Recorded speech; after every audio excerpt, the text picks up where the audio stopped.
প্রতিদিন সকালবেলা ঘুম থেকে উঠে আটা মেখে রুটি করতে ইচ্ছা করে না। আর শুধু রুটি করলে তো হয় না, তার সাথে টেস্টি একটা তরকারি লাগে, তাহলেই রুটিটা খাওয়া যায়। আর তাই জন্যে আজকে আর রুটি করব না, ভালোও লাগছে না করতে। বাড়িতে পাউরুটি ছিল, সেইগুলোকেই নিয়ে নিয়েছি। দুদিন আগে পাউরুটিগুলো কিনে আনার ছিল, বাড়িতে বেশি দিন থাকলেই পাউরুটিগুলো থাকতে চায় না, তাই ভাবলাম আজকে এটা দিয়ে কিছু একটা করে ফেলি।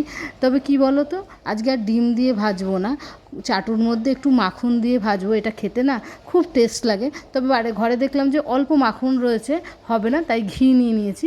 ঘিয়ের মধ্যেই আজকে ভেজে খাবো। ঘিটাকে সুন্দর করে চাটুর মধ্যে দিয়ে দিয়েছি। তারপরে কি বলতো, একটু চিনি ছিটিয়ে দিয়েছি।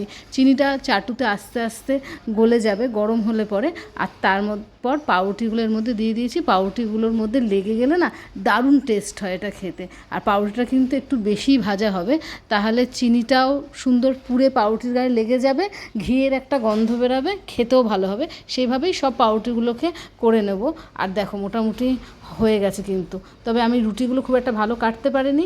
আমার পাউরুটি কমপ্লিট হয়ে গেছে, এবার সবাইকে দিয়ে দেবো। তবে এর সাথে একটু কফি করে নেবো, তাহলে জিনিসটা খেতে আরও ভালো লাগবে।